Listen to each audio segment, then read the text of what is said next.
Hello everyone, हम फिर हाजिर हैं आपके सामने और इस बार हम लोग लेकर आए हैं important questions of business studies.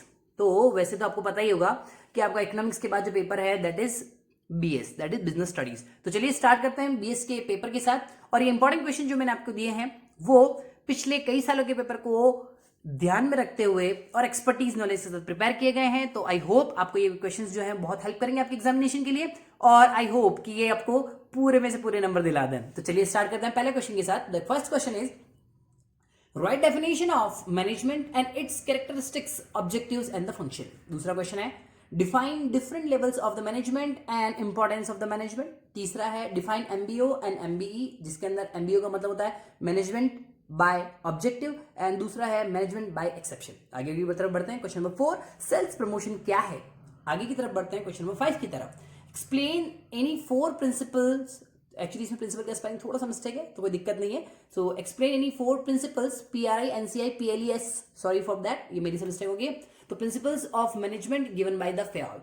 आगे की तरफ बढ़ते हैं। Question number 5 what is the motivation, 2 characteristics and explain the Herzberg's hygiene factors और जेड थ्योरी। ये बहुत अच्छा इंपॉर्टेंट क्वेश्चन है, इसके आने के चांसेस ऑलमोस्ट 100% रहेंगे।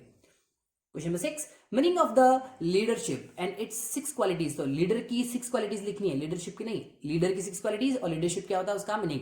आगे की तरफ बढ़ते हैं। What is marketing and its importance. ये बहुत इंपॉर्टेंट क्वेश्चन है और इसमें से क्वेश्चन आने का चांसेस 100 से भी ज्यादा, दैट इज 110 टाइम्स। आगे की तरफ बढ़ते हैं। And 2 functions of the marketing, ये इसके साथ रहेगा क्वेश्चन। आगे बढ़ते हैं क्वेश्चन नंबर 8 की तरफ। नीड्स ऑफ एडवर्टीजमेंट, तो एडवर्टीजमेंट की नीड क्यों है ये लिखना है। Question number 9 outdoor and indoor advertise या एडवर्टीजमेंट जो होते हैं वो क्या होते हैं वो बताना है आपको। Question number 10 techniques and benefits of the advertisement. उसके बाद question number 11 contract, element of the valid contract, ये जो है वो आपको लिखना है और बहुत इंपॉर्टेंट क्वेश्चन है कॉन्ट्रैक्ट से related. Question number 12 legal provisions for proposal, ये लिखना है आपको, ये बहुत अच्छा क्वेश्चन बनता है। इसके बाद आपको शॉर्ट नोट लिखना है। टिप्पणी लिखने का मतलब होता है शॉर्ट नोट। शॉर्ट नोट पे आपको लिखना है एग्रीमेंट, दूसरा लिखना है क्वासी कॉन्ट्रैक्ट, तीसरा था वॉइड एग्रीमेंट और लीन। उसके बाद ऑफर, उसके बाद है कॉन्टीजेंट कॉन्ट्रैक्ट, उसके बाद है क्रॉस ऑफर, उसके बाद है गारंटी, गारंटी के बाद है कोरेक्शन, कोरेक्शन के बाद है प्लेज, फिर है बेलमेंट, फिर है फ्रॉड, एजेंट। तो ये कुछ ऐसी टर्म्स मैंने आपको लिख के दी हैं जो शॉर्ट नोट की फॉर्म में जरूर आती है और 101% श्योर कि इनमें से कुल 4 जो शॉर्ट नोट्स है वो बैठ जाएंगे। आगे बढ़ते हैं। Next question legal provision alteration जो होता है, sorry legal provision related to या रिलेटेड विद करेक्शन जो है वो क्या है वो बताना है आपको। ये 4 मार्क्स का क्वेश्चन रहेगा आपका। क्वेश्चन नंबर 24 एग्जीक्यूट कॉन्ट्रैक्ट और एग्जीक्यूटेबल कॉन्ट्रैक्ट जो होता है वो क्या होता है, ये बहुत अच्छा क्वेश्चन है और ये 4 नंबर आपको पूरे दिला सकता है। Question number 25 explain the fraudulent miss presentation in contract, ये बहुत अच्छा क्वेश्चन है तो ये आपको अच्छे से कर लेना है। नेक्स्ट क्वेश्चन है explain legal provision related to the fraud, ये बहुत अच्छा क्वेश्चन बनता है। Question number 27 features of the contract of guarantee, ये बहुत अच्छा क्वेश्चन बनता है, ये आपको अच्छे से करना है।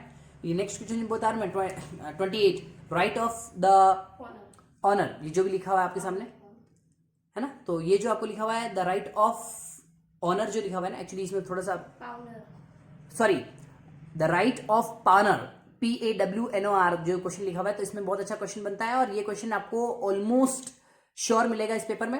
और क्वेश्चन नंबर 29 देखिए definition of the entrepreneurship and its importance, इस क्वेश्चन के आने के चांसेस 110 टाइम्स है। आगे इधर बढ़ते हैं। नेक्स्ट इंपॉर्टेंट क्वेश्चन जो है उसमें ये रहेगा कैरेक्टरिस्टिक्स ऑफ द एंटरप्रेन्योरशिप, उसकी कैरेक्टरिस्टिक्स क्या क्या है। उसके बाद ट्रेड्स ऑफ एंटरप्रेन्योर, एंटरप्रेन्योर के ट्रेड्स क्या क्या है।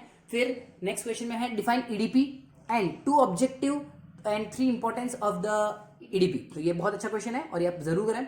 व्हाट इज इंश्योरेंस, ये क्वेश्चन आने के चांसेस तो ऑलमोस्ट 99% है।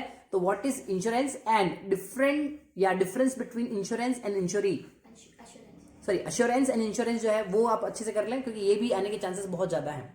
आगे बढ़ते हैं कुछ इंपॉर्टेंट क्वेश्चंस के साथ। उसके अलावा कुछ इंपॉर्टेंट क्वेश्चन ये हो सकते हैं व्हाट इज बिजनेस एनवायरमेंट, उसके बाद बजटिंग इन द प्लानिंग, उसके बाद external and internal sources of recruitment, उसके बाद हो सकता है सिलेक्शन प्रोसेस, सिलेक्शन या सिलेक्शन प्रोसेस, उसके बाद फॉर्मल ऑर्गेनाइजेशन इनफॉर्मल ऑर्गेनाइजेशन, उसके बाद सैंडविच मैन एडवर्टीजमेंट, बहुत अच्छा एडवर्टीजमेंट नया कंसेप्ट निकाला है तो ये आपको अच्छे से कर लेना है क्योंकि इसको ब्रांडिंग और ब्रांडिंग भी बोलते हैं इसी चीज को, तो इसके लिए ब्रांडिंग भी यूज किया जाता है। फिर आता है ट्रेनिंग, ट्रेनिंग के बाद फॉर्मल कम्युनिकेशन, उसके बाद एंटरप्रेन्योरशिप इन द प्रैक्टिस और एंटरप्रेन्योर इज अ प्रैक्टिस भी है, ये क्वेश्चन अच्छा से बनता है। फिर XY थ्योरी है एक, मोटिवेशन के लिए, और एक नीड थ्योरी है मोटिवेशन के लिए, और लास्ट है हमारा CSR फॉर द गवर्नमेंट।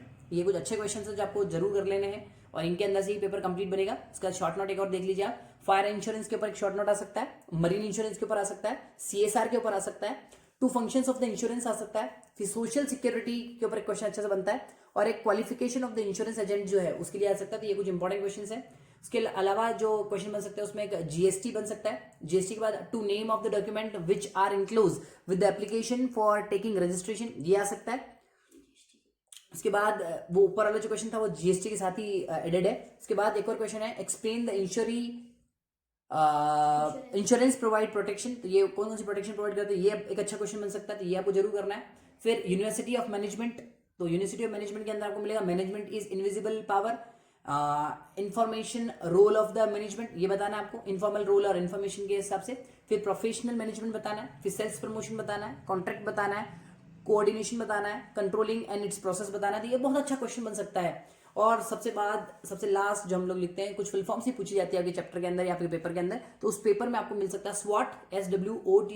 उसके बाद आपको मिलता है POSD CORB, that is POSDCORB, ये मिल सकता है। CSR मिल सकता है, GSTN मिल सकता है, PSBY मिल सकता है, और केस स्टडी आ सकती है CSR के ऊपर। ये बहुत इंपॉर्टेंट केस स्टडी है, तो ये केस स्टडी जो है वो आप अच्छे से पढ़ के जाएं। तो ये पेपर अगर आप हमारी तरफ से कंप्लीट कर लेते हैं तो आई होप आप पूरे में से पूरे नंबर निकाल सकते हैं। और जो भाई मेरे जैसे हैं जिनको पासिंग मार्क्स के लिए थोड़ी दिक्कत है, तो एटलीस्ट मेरे क्वेश्चन पेपर को एग्जाम में जाने से पहले रिवाइज करके जरूर जाएं, तो डेफिनेटली आप उसमें से बहुत अच्छे नंबर निकाल लेंगे। और उन लोगों के लिए जो अभी बहुत ज़्यादा पढ़ नहीं पाए BS या बिजनेस स्टडीज़ को, तो प्लीज़ आप लोगों से एक रिक्वेस्ट है, आप उन लोगों तक पेपर जरूर सेंड आउट कर दीजिए, शेयर कर लीजिएगा।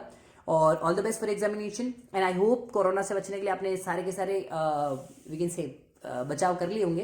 तो प्लीज़ अपने हाथों को बार बार धोएं और साथ ही साथ सैनिटाइजर यूज़ करें, और छींकते और खांसते वक्त मुंह पे रुमाल या टिश्यू पेपर को यूज़ करें। Thank you so much and all the best for examination. इकोजेट बना रहेगा आपके साथ, एंड आई होप आप बहुत अच्छा करके आएंगे। Thank you so much, all the best, bye.